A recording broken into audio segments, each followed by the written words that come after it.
পয়গম্বর এদেরকে আপনি মাতাল মনে করবেন, পাগল মনে করবেন, কিন্তু এরা পাগল নয়।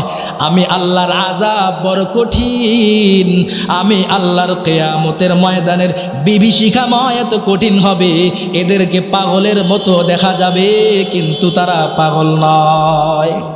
তারা কি নয়? পাগল নয়। এই যে কিয়ামতের ময়দান আল্লাহ কায়েম করবেন, হাসরের ময়দান আল্লাহ কায়েম করবেন, এই হাসরের ময়দানে এই সূর্য আমরা দেখতে পাই, কত লক্ষ লক্ষ কোটি গুণ ধরে সূর্য আমাদের মাথার উপর, কিন্তু যখন গরম হয় এই গরমের তাপ সহ্য করা যায় না। এই সূর্যটা যখন আপনার মাথার কাছে চলে আসবে, আপনার আমার মাথার মগজগুলো ভাতের মারের মতো টকবক করতে থাকবে, এত একটা বিভীষিকাময় অবস্থা হবে।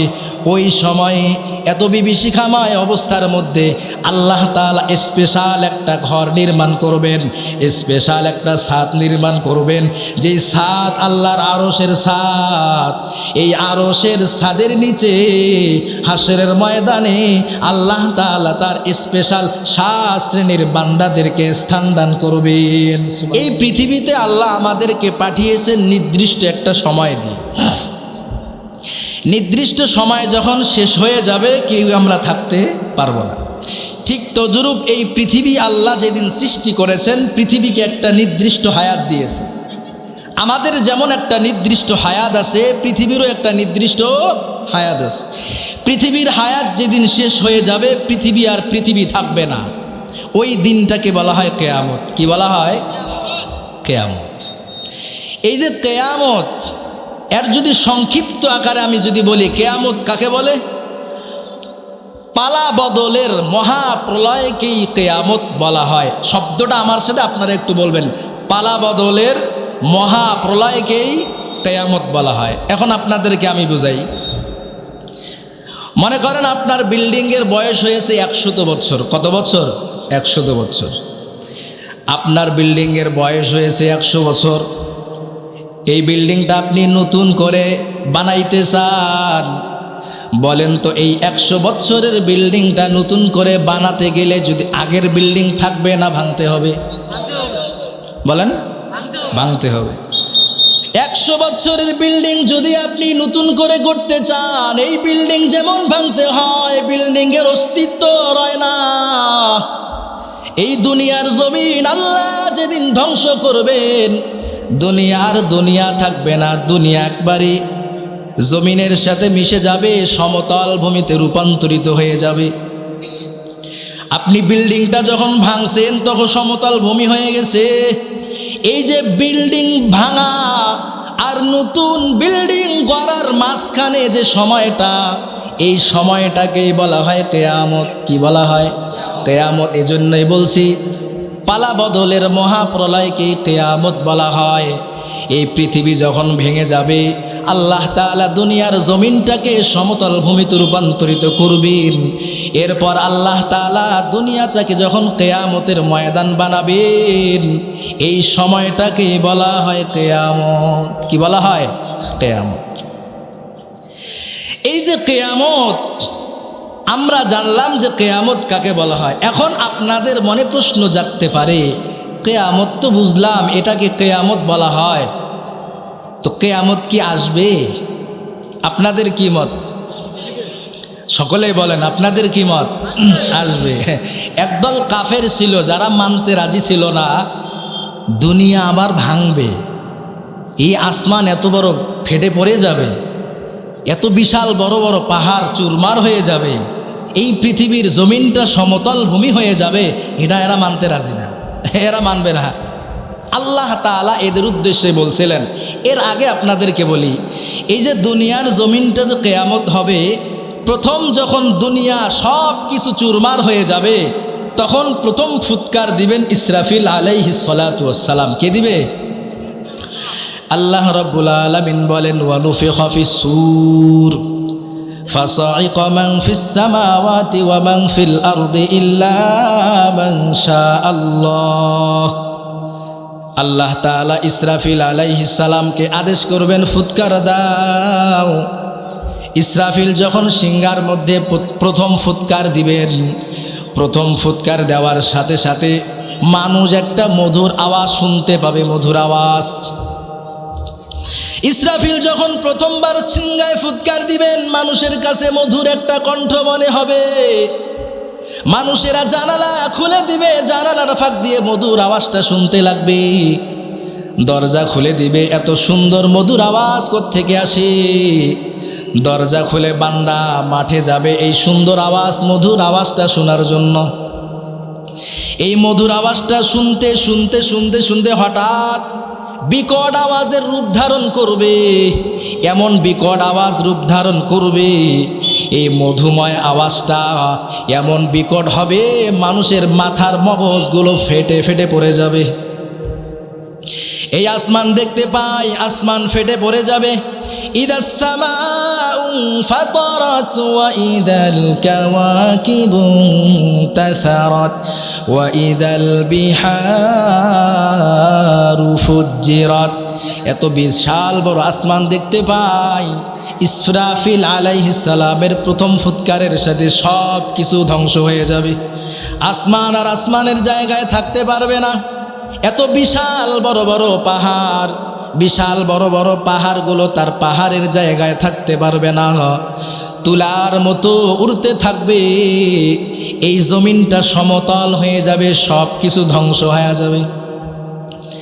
সব কিছু যখন ধ্বংস হয়ে যাবে, এখন দ্বিতীয় ফুৎকারের পালা। এখন তো মানুষদেরকে কবর থেকে জাগাইতে হবে, হবে না? মানুষদেরকে আবার কবর থেকে জাগাইতে হবে। এখন মানুষদেরকে যদি কবর থেকে জাগাইতো, ইসরাফিলের দ্বিতীয় ফুৎকারের প্রয়োজন। সুম্মা নুফিখা ফীহি উখরা ফাইযা হুম কিয়ামুন ইয়ানজুরুন। এই দুনিয়াতে সব ধ্বংস হয়ে যাবে, মানুষ ধ্বংস হয়ে যাবে, ফেরেশতা পর্যন্ত ধ্বংস হয়ে যাবে, কেউ থাকতে পারবে না। এখন আল্লাহ তাআলা প্রথমে ফেরেশতাদেরকে আবার নতুন করে তৈরি করবেন, কারণ ইসরাফিলের দ্বিতীয় ফুৎকারের প্রয়োজন। দ্বিতীয় ফুৎকার যদি দিতে হয়, ইসরাফিলকে জীবিত করতে হবে। এজন্য আল্লাহ তাআলা প্রথমে ইসরাফিল ফেরেশতাকে জীবিত করবেন এবং বড় বড় 4 জন ফেরেশতাকে জীবিত করবেন। এই ফেরেশতাদেরকে জীবিত করার পর আল্লাহ পাক রব্বুল আলামিন তাদেরকে দুনিয়ার জমিনে পাঠাবেন না, কারণ দুনিয়ার জমিন এখন দুনিয়ার জমিন না, এটা কিয়ামতের ময়দান। কিসের ময়দান? এই দুনিয়ার জমিন আর দুনিয়ার জমিন না, এটা হবে কিয়ামতের ময়দান। এই কিয়ামতের ময়দান আল্লাহ তাআলা মাটি দিয়ে বানাবেন না, এই কিয়ামতের ময়দান আল্লাহ তাআলা রূপা দ্বারা তৈরি করবেন। সুবহানাল্লাহ। কিয়ামতের ময়দান কি দ্বারা তৈরি করবেন? রূপার দ্বারা আল্লাহ কিয়ামতের ময়দান তৈরি করবেন। এই কিয়ামতের ময়দানে আল্লাহ তাআলা ফেরেশতাদের দ্বারা উদ্ভাবন করবে না।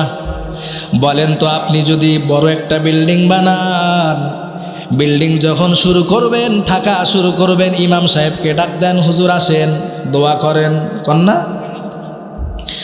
অথবা বড় বড় ব্রিজ যদি বানানো হয়, পুল বানানো হয়, এটা কি উদ্ভাবন করতে হয়? সম্মানিত মানুষ আইসা ব্রিজটা উদ্ভাবন করে, ঘর উদ্ভাবন করে। আল্লাহ তাআলা দুনিয়ার জমিনটা যখন কিয়ামতের ময়দান বানাবেন রূপার দ্বারা, এই দুনিয়ার জমিন কিয়ামতের ময়দানে আল্লাহ তাআলা ফেরেশতাদের দ্বারা উদ্ভাবন করবেন না, কোনো মানুষের দ্বারা উদ্ভাবন করবেন না। এই কিয়ামতের ময়দান আল্লাহ তাআলা উদ্ভাবন করবেন আমার আপনার নবী মুহাম্মদুর রাসূলুল্লাহ সাল্লাল্লাহু আলাইহি ওয়াসাল্লামের মাধ্যমে। সুবহানাল্লাহ। তো প্রশ্ন জাগতে পারে, আল্লাহ যে ফেরেশতা আবার নতুন করে বানাইলেন, তাদের কোথায় রাখবে? আসমান নাই, জমিন নাই, পাহাড় নাই, এই ফেরেশতাদেরকে আল্লাহ কোথায় রাখবেন? আল্লাহ তাআলা বলেন, ওয়া ফুতিহাতিস সামাউ ফাকানাত আবওয়াবা।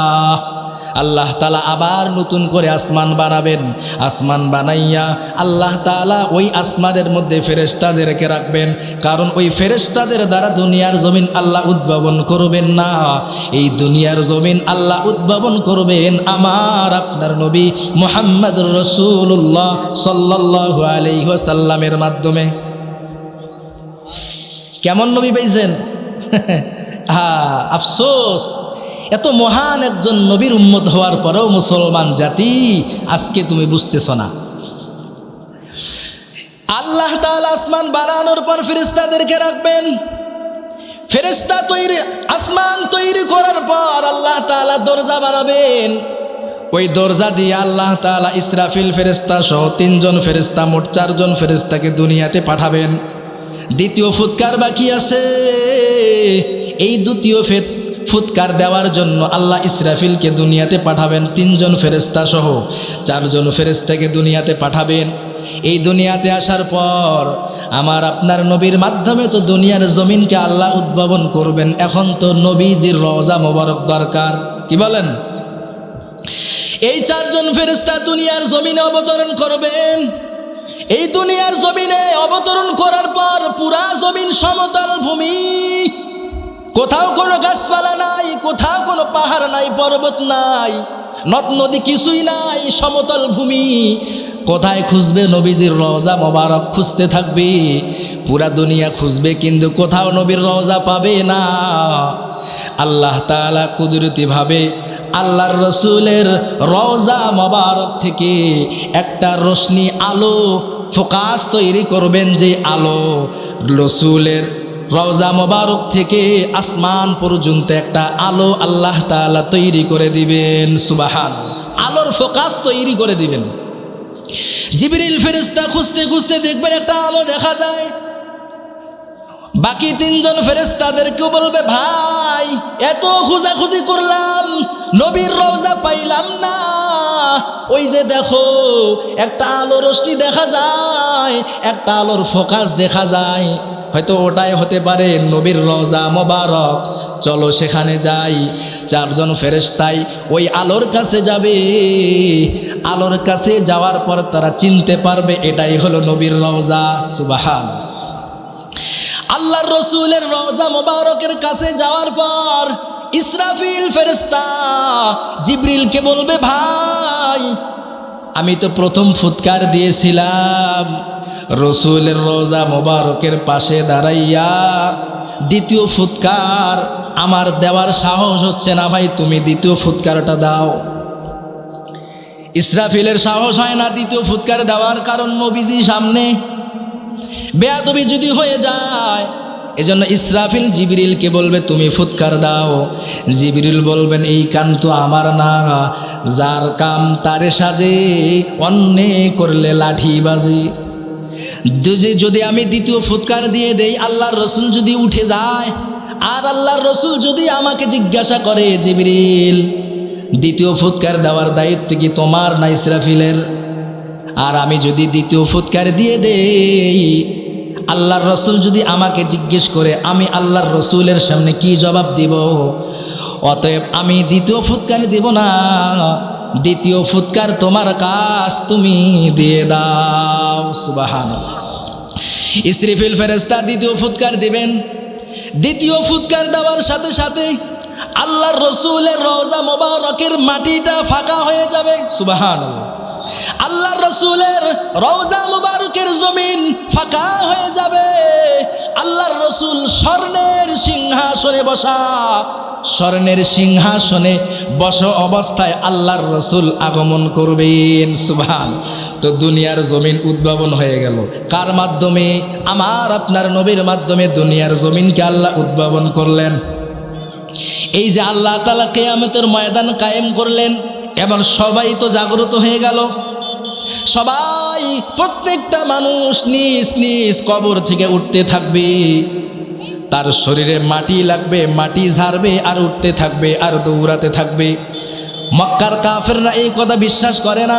আরে এই দুনিয়ার জমিন কিয়ামত হয়ে যাবে, সমতল হয়ে যাবে, আবার আল্লাহ মানুষদেরকে উঠাবেন। না না, কিয়ামত মনে হয় হবে না।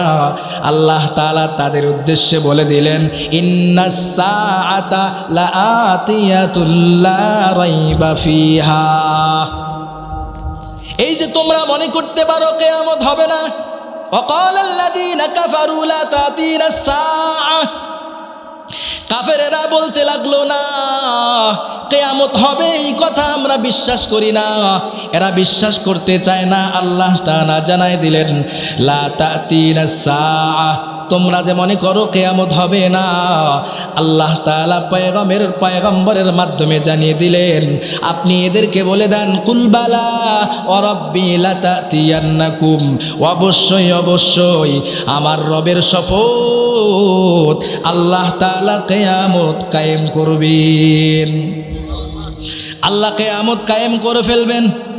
কিয়ামতের ময়দানটা কেমন, কিয়ামতের নমুনা কেমন, আল্লাহ তাআলা সূরাতুল হজ্জের প্রথম আয়াতগুলোতে কিয়ামতের ময়দান কেমন হবে, কিয়ামতের ভূমিকম্পটা কেমন হবে, কিয়ামতের বিভীষিকাময় অবস্থা কেমন হবে, আল্লাহ তাআলা সূরাতুল হজ্জের শুরুতেই বলে দেন, ইয়া আইয়ুহান নাসুত্তাকু রাব্বাকুম ইন্না জালজালাতাস সাআতি শাইউন আযীম।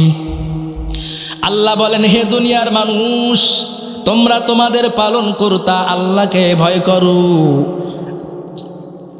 ইন্নাস সাআতা, কিয়ামতের ময়দানটা এমন বিভীষিকাময় হয়, বিকট হবে, বিকট ভয়ঙ্কর অবস্থা হবে, বিশাল ভয়ঙ্কর অবস্থা কিয়ামতের ময়দান। নমুনা স্বরূপ আল্লাহ তাআলা সারা বিশ্বের মানুষদেরকে জানিয়ে দিলেন, ইয়াউমা তারাউনাহা তাযহালু কুল্লু মুরদিআতিন আম্মা আরদাআত ওয়া তাদাউ কুল্লু যাতি হামলিন হামলাহা ওয়া তারান নাসা সুকারা ওয়া মা হুম বিসুকারা ওয়ালাকিন্না আযাবাল্লাহি শাদীদ। আল্লাহ বলেন, কিয়ামতের নমুনা কেমন হবে। একজন সন্তান শিশু মায়ের পেটে থাকা অবস্থায় সে সুন্দরভাবে মায়ের পেটে থাকে, কি বলেন, একজন শিশু সন্তান মায়ের পেটে থাকে, এই মা সন্তানকে পেটে ধারণ করবে। সন্তান যখন দুনিয়াতে ভূমিষ্ঠ হয়, এই যে দুগ্ধ পোষ্য শিশুকে মা কত ভালোবাসে, নিজের জীবনের চাইতে মা সন্তানকে বেশি মহব্বত করে, করে কি করে না, করে। তো নিজের জীবনের চাইতে মা তার সন্তানকে মহব্বত করে। আল্লাহ বলেন, কিয়ামতের ময়দান এমন বিভীষিকাময় হবে, দুগ্ধপোষ্য শিশুকে দুগ্ধ দানকারী মা পর্যন্ত ভুলে যাবে। ওয়া তাদাউ কুল্লু যাতি হামলিন হামলাহা, একজন গর্ভধারিণী মা যখন সন্তান প্রসব করে, এটা সবচাইতে বড় কষ্টকর, সবচাইতে বেশি একজন মা কষ্ট পায় ওই সময়, যেই সময় মা তার সন্তানকে প্রসব করে। আল্লাহ বলেন, কিয়ামতের ময়দানের বিভীষিকাময় কেমন হবে। এই মা সন্তানকে পেটে ধারণ করার পর সন্তান যখন দুনিয়াতে আসবে, কিয়ামতের ময়দানের বিভীষিকাময় এমন হবে, মা তার সন্তানকে প্রসব করবে, মা টেরও পাবে না। যার বাস্তব রূপ হইল, কয়েকদিন আগে ভূমিকম্প হয়েছে, হয় নাই, কি বলেন, হয় নাই, এই কয়েকদিন আগে ভূমিকম্প, কিয়ামতের ময়দানের ভূমিকম্প। আর এই ভূমিকম্প এক নয়, কিয়ামতের ময়দানের ভূমিকম্প হবে, আসমান ফেটে যাবে, জমিন ফেটে যাবে, পাহাড়গুলো তুলার মতো উড়তে থাকবে। শুধুমাত্র সামান্য পরিমাণ ভূমিকম্পের কারণে বাবা তার সন্তানকে ভুলে যায়, মা তার কোলের সন্তানকে পর্যন্ত ভুলে যায়। যদি এই অবস্থা হয় তাহলে একটু চিন্তা করেন, ওই ভূমিকম্প, কিয়ামতের ময়দানের ভূমিকম্পটা কেমন হবে, ওই বিভীষিকাময় যে হবে। আল্লাহ তাআলা বলেন, ওয়া তারান নাসা সুকারা, দুগ্ধপোষ্য শিশুকে দুগ্ধ দানকারীর মা পর্যন্ত ভুলে যাবে, মা তার সন্তানকে প্রসব করবে, টেরও পাবে না। এরা হাসরের ময়দানে, কিয়ামতের ময়দানে, ওয়া তারান নাসা সুকারা, পয়গম্বর এদেরকে আপনি দেখতে পাবেন মাতাল, কিন্তু এরা মাতাল না। ওয়া মা হুম বিসুকারা ওয়ালাকিন্না আযাবাল্লাহি শাদীদ। পয়গম্বর এদেরকে আপনি মাতাল মনে করবেন, পাগল মনে করবেন, কিন্তু এরা পাগল নয়। আমি আল্লাহর আযাব বড় কঠিন, আমি আল্লাহর কিয়ামতের ময়দানের বিভীষিকাময় এত কঠিন হবে, এদেরকে পাগলের মতো দেখা যাবে কিন্তু তারা পাগল নয়। তারা কি নয়? পাগল নয়। এই যে কিয়ামতের ময়দান আল্লাহ কায়েম করবেন, হাসরের ময়দান আল্লাহ কায়েম করবেন, এই হাসরের ময়দানে এই সূর্য আমরা দেখতে পাই কত লক্ষ লক্ষ কোটি গুণ ধরে সূর্য আমাদের মাথার উপর, কিন্তু যখন গরম হয় এই গরমের তাপ সহ্য করা যায় না। এই সূর্যটা যখন আপনার মাথার কাছে চলে আসবে, আপনার আমার মাথার মগজগুলো ভাতের মারের মতো টকবক করতে থাকবে, এত একটা বিভীষিকাময় অবস্থা হবে। ওই সময়ে এত বিভীষিকাময় অবস্থার মধ্যে আল্লাহ তাআলা স্পেশাল একটা ঘর নির্মাণ করবেন, স্পেশাল একটা ছাদ নির্মাণ করবেন, যেই ছাদ আল্লাহর আরশের ছাদ। এই আরশের ছাদের নিচে হাসরের ময়দানে আল্লাহ তাআলা তার স্পেশাল 7 শ্রেণীর বান্দাদেরকে স্থান দান করবেন। সুবহানাল্লাহ। আপনারা যারা এখানে আছেন ওই স্পেশাল ছাদের নিচে থাকতে চান তো? কে কে থাকতে চান একটু হাত তোলেন তো, সবাই হাত তোলেন। আল্লাহর আরশের ছায়ার নিচে থাকতে চাই তো? তাহলে যারা বাইরে ঘুরতেছে এরা মনে হয় থাকতে চায় না। তা আপনারা যদি আল্লাহর আরশের ছায়ার নিচে থাকতে চান, দুনিয়ার ছায়ায় আসেন, প্যান্ডেলের নিচে আসেন, এই ছায়া গ্রহণ করেন, আল্লাহর আরশের ছায়া পাবেন ইনশাআল্লাহ। তা আপনারা চান তো? আল্লাহ তাআলা স্পেশাল 7 শ্রেণীর মানুষকে আল্লাহ ওই বিভীষিকাময় অবস্থার দিনে আল্লাহর স্পেশাল বান্দাদেরকে 7 শ্রেণীর বান্দাদেরকে আল্লাহ ওই স্পেশাল ছায়ায় স্থান দান করবেন। মানুষের মধ্যে 1 নাম্বার মানুষ হবে, আল্লাহর রাসূল বলেন, আল ইমামুল আদিল, ন্যায়পরায়ণ বাদশা। আল্লাহর রাসূল বলেন ওই বিভীষিকাময় অবস্থায় আল্লাহ আরশের নিচে যেই লোকদেরকে স্থান দিবেন, এর মধ্যে 1 নাম্বার হলো ইমামুল আদিল, ন্যায়পরায়ণ বাদশাহ, ন্যায়পরায়ণ নেতা। যদি নেতা ন্যায়পরায়ণ হয় তাহলে আপনার জায়গা হবে আরশের ছায়ার নিচে। আর নেতা সাপ, আপনি যদি নেতার বাহাদুরি দেখান, আপনি যদি ক্ষমতার বাহাদুরি দেখান, আপনি যদি মনে করেন আমি তো ক্ষমতা পেয়ে গেছি, দুনিয়াতে এমন কেউ নাই আমাকে ঠেকাতে পারবে, তাহলে তুমি ভুলের মধ্যে আসো। আল্লাহর রাসূল বলে দিলেন, ন্যায়পরায়ণ বাদশাহ, ন্যায়পরায়ণ নেতা যদি হও, আল্লাহর আরশের ছায়ার নিচে আল্লাহ তোমার স্থান দিবেন। আর যদি ন্যায়পরায়ণ না হও তাহলে ওই স্থান তোমার ভাগ্যে জুটবে না। ন্যায়পরায়ণ বাদশার কাজ কি হবে? আল্লাহ তাআলা ন্যায়পরায়ণ বাদশার 4টি কাজ উল্লেখ করে দুনিয়াবাসী মানুষদেরকে জানিয়ে দিলেন। আল্লাযীনা ইম্মাক্কান্নাহুম ফিল আরদি আকামুস সালাহ ওয়া আতাউয যাকাহ ওয়া আমারু বিল মা'রুফ ওয়া নাহাউ আনিল মুনকার। আল্লাহ বলেন ন্যায়পরায়ণ বাদশার মূল কাজ হবে 4টা। 1 নাম্বার নামাজ কায়েম করা, 2 নাম্বার যাকাত আদায় করা, 3 নাম্বার সৎ কাজের আদেশ করা, 4 নাম্বার অসৎ কাজ থেকে বাধা দান করা। এই 4 কাজ তুমি নেতার ভিতর যদি থাকে, তুমি ন্যায়পরায়ণ নেতা, ন্যায়পরায়ণ বাদশাহ, তুমি নামাজ পড়ো না, রোজাও রাখো না, যাকাতও দাও না, ভালো কাজের আদেশও করো না, খারাপ কাজ থেকে বাধাও দাও না, তুমি ন্যায়পরায়ণ বাদশাহ হতে পারো নাই, তোমার জায়গা আল্লাহর আরশের নিচে হবে না। এরপরে আল্লাহ তাআলা ন্যায়পরায়ণ বাদশার কয়েকটা গুণাবলী উল্লেখ করেছেন। এর মধ্যে একটা গুণাবলী বলি, ন্যায়পরায়ণ বাদশার 1 নাম্বার গুণ হবে, সে হবে আল্লাহমুখী। কি মুখী? সকলে বলেন কি মুখী হবে? আল্লাহমুখী হবে। আল্লাহ তাআলা নবী সুলাইমান আলাইহিস সালাতু ওয়াস সালামকে সারা পৃথিবীর রাজত্ব দান করেছেন না? সুলাইমান আলাইহিস সালামকে সারা পৃথিবীর বাদশাহী দান করেছিলেন, করেন নাই? এই সারা পৃথিবীর বাদশাহী পাওয়ার পরেও তার নমনীয়তা কেমন ছিল? বাহাদুরি ছিল না, অহংকার ছিল না। সুলাইমান আলাইহিস সালাতু ওয়াস সালাম যখন তার সিংহাসনের উপর উঠতেন, তখতে সুলাইমানিতে যখন উঠতেন, তখন নিজের হাঁটুর মধ্যে হাত দিয়ে নমনীয়ভাবে মাথা নিচু করে সিংহাসনের উপর উঠতেন, সারা পৃথিবী সওয়ার করতেন, সারা পৃথিবী ভ্রমণ করতেন। সংসদ সদস্য, মন্ত্রী, সভাসদ সুলাইমান পয়গম্বরকে জিজ্ঞাসা করলেন, পয়গম্বর সারা পৃথিবীর বাদশাহী পাইলেন, কিন্তু যখন আপনি আপনার সিংহাসনে ওঠেন তখন আপনি আপনার মাথাটা কেন নিচু করেন? তখন সুলাইমান পয়গম্বর বলেছিল, আমার মাথা নিচের দিকে কেন করি, এই নমনীয় ভাব একটা পিপীলিকা আমাকে শিক্ষা দিয়েছি। কে শিক্ষা দিছে? পিপীলিকা। কেমনে পিপীলিকা শিক্ষা দিয়েছে?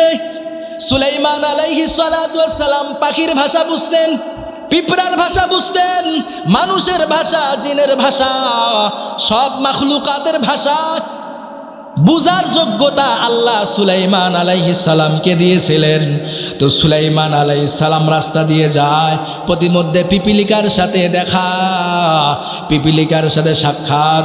পিপীলিকার সাথে সাক্ষাৎ হওয়ার পর পিপীলিকা বলছে, পিপীলিকাকে বলছে, পিপীলিকা তোমার কিছু চাওয়ার যদি থাকে আমার কাছে চাও, আমি তোমারে দিয়ে দেব, কারণ আমি পুরা পৃথিবীর বাদশাহ। যেটা চাওয়ার আমার কাছে চাও, আজকে তোমারে দিয়ে দিব। পিপীলিকা কয়, সুযোগ পাইছি তোমার বাদশাহী আজকে ছুটাবো। কেমনে ছুটাবো? সারা পৃথিবীর বাদশাহ তুমি, সুলাইমান পয়গম্বর। আচ্ছা তুমি আমাকে যা চাইবো তাই দিবা, তাহলে তোমার কাছে প্রথম একটা জিনিস চাইবো, সেটা হলো হায়াত। হায়াত কি চাইছে? হায়াত। ও সুলাইমান পয়গম্বর, সব কিছু দিতে চাইছেন, আপনার কাছে প্রথম একটা জিনিস চাই, সেটা হলো হায়াত। আমার যতদিন আল্লাহ হায়াত নির্ধারণ করে রেখেছেন, তো হায়াত শেষ হওয়ার পর আমি শেষ হয়ে যাব, এরপর থেকে আপনার কাছে একটু হায়াত চাই, হায়াত দেন। সুলাইমান পয়গম্বর মাথা নিচু করে ফেলেছে, কোনো জবাব নাই। এবার পিপীলিকা কয়, সুলাইমান বাদশাহ দ্বিতীয় নাম্বার প্রশ্ন, দ্বিতীয় নাম্বার চাওয়া, তুমি পুরা পৃথিবীর বাদশাহ, তোমার কাছে দ্বিতীয় চাওয়া হইল রিজিকের মালিক আল্লাহ, তোমার কাছে একটু রিজিক চাই, রিজিক দাও। সুলাইমান বাদশাহ মাথা নিচু করে, মাথা উঁচু করার সুযোগ নাই, কারণ যেই দুইটা জিনিস চেয়েছেন, বলেন তো দুই জিনিসের মালিক কে? আরো জোরে বলেন কে? আরো জোরে বলেন কে? আমার আপনার মালিক আল্লাহ। ওই আল্লাহ হায়াতের মালিক, মৌতের মালিক, রিজিকের মালিক। সুলাইমান পয়গম্বর কয়, ও মন্ত্রী পরিষদ, আমার এই নমনীয় ভাব আমি পিপীলিকার কাছ থেকে শিখেছিলাম। এই পুরা পৃথিবীর বাদশাহী আল্লাহ আমাকে দান করেছেন, কিন্তু মানুষকে হায়াত দেওয়ার মালিক আমি না, মানুষের রিজিক দেওয়ার মালিক আমি না, তাহলে আমার বাদশাহী কি কামে লাগবে? এত বাদশাহী দেখায় লাভ আছে? আমার লাভ নেই। তো সুলাইমান পয়গম্বর মাথা নিচু করেছে, নমনীয় ভাব। পাখির ভাষা আল্লাহ সুলাইমানকে শিক্ষা দিয়েছেন, পিপীলিকার ভাষা শিক্ষা দিয়েছেন, পুরা পৃথিবীর বাদশাহী আল্লাহ তেনাকে দান করেছেন। এরপরেও এই সব কিছু পাওয়ার পর আল্লাহমুখী হয়েছেন, প্রশংসা করেছেন আল্লাহর। কার প্রশংসা? আল্লাহর প্রশংসা। তো আজকে বর্তমান সময় আমাদের বাংলাদেশের নেতাগুলো যদি ওই পয়গম্বর সুলাইমানের মতো আল্লাহমুখী হইতো, বলেন তো কোনো দুর্নীতি? কথা কন না কেন? আল্লাহমুখী যদি কোনো নেতা হয়, বলেন তো টাকা পাচার? আমার কথা বুঝতেছেন না আপনারা? বুঝতেছেন? আল্লাহমুখী যদি কেউ হয়, বলেন তো দুর্নীতি হবে না? আল্লাহমুখী যদি হয়, চাঁদাবাজ হবে না, দুর্নীতি হবে না, টেন্ডারবাজি হবে না, খুন খারাপি হবে না, অন্যায়ভাবে মানুষকে গুলি করার সাহস কেউ পাবে না। আজকে দেখেন ওসমান হাদিকে গুলি করা হইল, করে নাই? কে করছে? তো মানুষরূপী জানোয়ারগুলো করছে। এ কি মানুষ না? এ কি খারাপ মানুষ? এ তো বাংলাদেশের একজন নাগরিক, ভালো মানুষ না? তো ভালো মানুষের যে গুলি করলো, কেমন নেতা তুমি? আর তুমি যে নেতার ভাবসাব দেখাও, তোমার কর্মীরাই বা কেমন অন্যায়ভাবে মানুষকে গুলি করে হত্যা করে। তোমার মতো বেহায়া নির্লজ্জ নেতা আল্লাহর জমিনে একটাও হতে পারে না। হ্যাঁ, আজকে এই যে বিপ্লব যে হইল আমাদের বাংলাদেশে, বিপ্লব, স্বাধীনতা, দ্বিতীয় স্বাধীনতা যেটাকে বলা হয়, তাহলে বলেন তো আমরা দ্বিতীয় স্বাধীনতা পাইলাম কোথায়? পাইলাম বাংলাদেশের একজন সুনামধন্য নাগরিক যে দেশে নিরাপত্তা পায় না, আমাদের নিরাপত্তার তো কোনো প্রশ্নই আসে না। তো আমাদের বাংলাদেশের নেতাগুলো যদি আল্লাহর গুণ অনুযায়ী প্রথম নাম্বার গুণ আল্লাহমুখী হয়, টেন্ডারবাজি হবে না, রাহাজানি হবে না, দুর্নীতি হবে না, আল্লাহমুখী হয়ে গেলে সব কিছু ঠান্ডা। আর যদি আল্লাহমুখী না হও, তোমার দ্বারা ভালো কাজের আশা করা যায় না। তুমি রাজনীতি করবা পেট পূজার রাজনীতি, তুমি রাজনীতি করবা নিজের দেশের টাকা বাহিরের দেশের পাচার করার রাজনীতি তোমার দ্বারা হবে। তোমার দ্বারা ভালো রাজনীতি আশা করা যায় না, কারণ তুমি তো আল্লাহ মুখে না। আল্লাহ যে বলে দিলেন 4টা কাজ করতে হবে যারা নেতা হবে। 1 নাম্বার গুণ নামাজ, তোমার ভিতর তো নামাজ নাই। 2 নাম্বার তুমি জাকাত দিতে হবে, তুমি তো জাকাত দাও না। ভালো কাজের আদেশ করো না, খারাপ কাজ থেকে মানুষকে বাধা দাও না। এই 4 গুণের কোনো গুণেই তো তোমার ভিতর নাই, তুমি কিসের নেতা? আল্লাহর দৃষ্টিতে তুমি নেতা নও। আল্লাহর দৃষ্টি যদি নেতা হতে চাও, আল্লাহর গুণাবলী ফলো করো। তাহলে বলেন তো, আল্লাহর আরশের ছায়ার নিচে 1 নম্বরে স্থান পাবে ইনসাফ প্রতিষ্ঠাকারী নেতা। আল্লাহর রাসূল বলেন আহলুল জান্নাতি সালাসা, জান্নাতের অধিবাসী হবে 3 শ্রেণীর মানুষ। 1 নাম্বার যু সুলতানিন মুকসিতিন, 1 নাম্বার ন্যায়পরায়ণ বাদশা হবে জান্নাতের অধিবাসী। সুবহানাল্লাহ বলবেন না? তা আল্লাহর রাসূল বলেন জান্নাতের অধিবাসী হলো কে? ন্যায়পরায়ণ বাদশা। আল্লাহ দিলেন আরশের ছায়ার নিচে তোমাকে স্থান। নবীজিও বলে দিলেন ন্যায়পরায়ণ বাদশা হবে জান্নাতের অধিবাসী। এরপরে 2 নাম্বার শুনেন, আল্লাহর আরশের ছায়ার নিচে যারা স্থান পাবে, এর মধ্যে 2 নাম্বার আমার যুবক ভাই যারা আছেন, অনুরোধ এই 2 নাম্বার শ্রেণীর অন্তর্ভুক্ত হয়ে যান। আল্লাহর রাসূল বলেন ওয়াশাবুন নাশা বিইবাদাতিল্লাহ, আল্লাহর আরশের ছায়ার নিচে যারা ছায়া পাবে 2 নাম্বার শ্রেণীর মানুষ, ওই সমস্ত যুবক যারা আল্লাহমুখী হয়, তার যৌবনকালকে আল্লাহর কাজে ব্যয় করে। আল্লাহর রাসূল বলেন ওই সকল যুবক যাদের যৌবনকাল আল্লাহর ইবাদতে কাটিয়েছে, এই কঠিন মুহূর্তে, কঠিন বিভীষিকাময় হাসরের ময়দানে আল্লাহ তাআলা ওই যুবকদেরকে আল্লাহর আরশের ছায়ার নিচে স্থান দান করবেন। সুবহানাল্লাহ। 3 নাম্বার শ্রেণীর মানুষ হবে ওই সমস্ত লোক যাদেরকে আল্লাহ আরশের নিচে ছায়া দান করবেন। ওয়ারাজুলানে তাহাব্বা ফিল্লাহ ইজতামা আলাইহি ওয়া তাফাররাকা আলাইহি। 3 নাম্বার শ্রেণীর মানুষ হবে ওই সকল মানুষ যারা একে অপরে আল্লাহর জন্য মহব্বত করে। সুবহানাল্লাহ। তাহলে আপনি ভাই আপনার ভাইকে যদি আল্লাহর জন্য মহব্বত করেন, আল্লাহ আরশের নিচে ছায়া দান করবেন। আজকে সমাজের দিকে তাকায়া দেখেন, সামান্য থেকে সামান্য জমি জামার কারণে, টাকা পয়সার কারণে, সম্পদের কারণে ভাই ভাইকে খুন করে না? কি বলেন, করতেছি কি না? সামান্য কথার কারণে ভাই ভাইয়ের মধ্যে মহব্বত নাই, সামান্য জমির কারণে ভাই ভাইয়ের মধ্যে মহব্বত নাই। কিন্তু ভাইয়া, আপনার ভাই ভাইয়ের মধ্যে যদি মহব্বতটা থাকতো, জমি জামার কারণে, টাকা পয়সার কারণে যদি দূরত্বটা সৃষ্টি না হইতো, আল্লাহর আরশের ছায়ার নিচে তুমি স্থান পেয়ে যাইতা। তাহলে 3 নাম্বার শ্রেণীর মানুষ হলো যারা একে অপরকে মহব্বত করে। কার জন্য? সকলেই বলেন কার জন্য? তো আমরা একে অপরকে মহব্বত করবো তো ইনশাআল্লাহ? আল্লাহ কবুল করুক, সকলে বলেন আমিন। 4 নাম্বার শ্রেণীর মানুষ হলো ওয়ারাজুলুন দাআতুহু ইমরাতুন যাতু মানসিবিন ওয়া জামাল ফাকালা ইন্নী আখাফুল্লাহ। আল্লাহর আরশের নিচে 4 নাম্বার শ্রেণী যে সমস্ত মানুষ স্থান পাবে, 4 নাম্বার ব্যক্তি হলো ওই সকল লোক যেই সমস্ত লোকদেরকে সুন্দর রমণী, যুবতী রমণী ডাকছিল গুনাহের কাজ করার জন্য।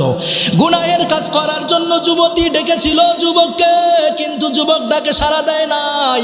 সে বলেছিল ইন্নী আখাফুল্লাহ, আমার মালিক হলেন আল্লাহ, আমি এই গুনার কাজ করতে পারবো না, আমার মালিক আল্লাহকে ভয় করি, এই গুনার কাজ করতে পারবো না। আল্লাহর রসুল বলেন, যে সমস্ত যুবক, যে সকল লোকেরা এই গুনাহের কাজ সামনে আসার পরেও, সুযোগ আসার পরেও সে বলেছিল আমি আমার মালিক আল্লাহকে ভয় করি, আল্লাহর রসুল তাদের জন্য সুসংবাদ দিলেন, আল্লাহর আরশের ছায়ার নিচে তোমাকে আল্লাহ তাআলা ছায়া দান করবেন। সুবহানাল্লাহ। 6 নাম্বার, রাজুলুন তাসাদ্দাকাত বিসাদাকাতিন ফাখফাহা হাত্তা লা তা'লামা ইয়ামিনুহু মা তুনফিকু শিমালু। আল্লাহর পয়গম্বর বলেন, 6 নাম্বার ওই সকল লোক যে সমস্ত লোকেরা তার ডান হাত দান করে কিন্তু বাম হাত জানে না। সুবহানাল্লাহ বলবেন না? বাম হাত দান করে, ডান হাত জানে না, ওই সকল লোকদেরকে আল্লাহ আরশের নিচে স্থান দান করবেন। আমাদের সমাজে কিছু বখিলও আছে না? যেমন দানশীল তেমন বখিলও আছে। বখিলের একটু কথা আছে, এটা পরে বলতেছি, আগে এটা শেষ করি। 6 নাম্বার ওই সমস্ত লোক, যে সমস্ত লোকেরা আল্লাহর জন্য দান করে, এমন গোপনে দান করে, বাম হাত দান করে কিন্তু তার ডান হাত জানতে পারে না। 7 নাম্বার, ওয়ারাজুলুন, 7 নাম্বার হলো ওই শ্রেণীর মানুষ, যে সমস্ত মানুষেরা আল্লাহর জন্য, আল্লাহর ভয়ে চোখ দিয়ে অশ্রু ঝরায়। কি দিয়ে? চোখ দিয়ে। চোখের পানির এত দাম, এই চোখের পানির কারণে আল্লাহ তাআলা মানুষকে ওই বিভীষিকাময় অবস্থায় আল্লাহর আরশের নিচে স্থান দান করবেন। যে সমস্ত মানুষের চোখ বয়ে বয়ে অশ্রু পড়ে, এই সকল লোকদেরকে আল্লাহ তাআলা আরশের নিচে স্থান দান করবেন। আল্লাহর পয়গম্বর বলেন, আইনান লা তামাসসাহুমান নার। আল্লাহর রসুল বলেন, 2টা চোখ এমন আছে যেই 2 চোখওয়ালা মানুষকে জাহান্নামের আগুন স্পর্শ করবে না। সুবহানাল্লাহ। আরেকটু জোরে কন্যা সুবহানাল্লাহ। 2 চোখওয়ালা মানুষকে আল্লাহ জাহান্নামের আগুন তাদেরকে স্পর্শ করবে না। 1 নাম্বার, আইনুন বাকাত মিন খশিয়াতিল্লাহ, যে মানুষেরা আল্লাহর ভয়ে চোখ বয়ে বয়ে অশ্রু ঝরায়, এই সকল লোকদেরকে জাহান্নামের আগুন তাদেরকে স্পর্শ করবে না। 2 নাম্বার, যেই সমস্ত লোকদের চোখ আল্লাহর রাস্তায় পাহাদারি করে, এই সমস্ত লোকদেরকে জাহান্নামের আগুন স্পর্শ করবে না। আল্লাহর রাসূলের সাহাবী আবু হুরায়রা রাদিয়াল্লাহু তাআলা আনহু, যিনি জান্নাতের সার্টিফিকেট প্রাপ্ত একজন সাহাবী, আবু বকর জান্নাতুল বাকি কবরস্থানে দাঁড়াইয়া ছোট ছোট বাচ্চার মতো হাউমাউ করে কান্না করে। গভীর রজনীতে সকল পশু পাখি মানুষ যখন ঘুমিয়ে পড়েছে, এই সময় এমন রজনীতে আবু বকর সিদ্দিক রাদিয়াল্লাহু তাআলা আনহু ছোট বাচ্চার মতো হাউমাউ করে কান্না করে। আশেপাশের লোকেরা ঘুমাইতে পারে না। আয়েশা এই জান্নাতুল বাকি কবরস্থানের পাশে আয়েশা দাঁড়াইয়া দেখতেছে কে কান্না করে। দেখে আবু বকর আমিরুল মুমিনিন কান্না করে। আয়েশা জিজ্ঞাসা করে, আমিরুল মুমিনিন, সমস্ত মানুষ ঘুমিয়ে পড়েছে, এই মুহূর্তে আপনি কেন কান্না করেন?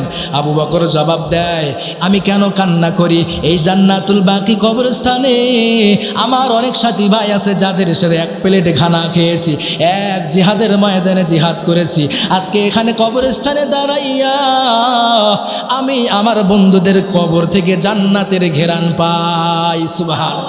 আমি আবু বকর জানি না আমি মারা যাওয়ার পর কবর আমার সাথে কি আচরণ করে, আমি জানি না আমার কবর থেকে জান্নাতের ঘ্রাণ বের হয় কিনা, এই ভয়ে আমি কান্না করি। না জানি ওই কবরে আল্লাহ আমার সাথে কেমন আচরণ করে, না জানি ওই কবর আমার সাথে কেমন আচরণ করে, এই জন্যই আমি ছোট বাচ্চার মতো কান্না করি। বলেন তো কান্নার দরকার আছে না নাই? আছে। সকলে বলেন আছে না নাই? তো আল্লাহর রসুল বলে দিলেন, এই 7 শ্রেণীর মানুষ ওই হাসরের ময়দানে আল্লাহর আরশের নিচে ছায়া পাবে। তো এই 7 শ্রেণীর মানুষের অন্তর্ভুক্ত আমরা হতে চাই, তো চাই ইনশাআল্লাহ। আল্লাহ আমাদের সকলকে ওই 7 শ্রেণীর মানুষের দলভুক্ত হওয়ার তৌফিক দান করুন। সকলে বলেন আমিন।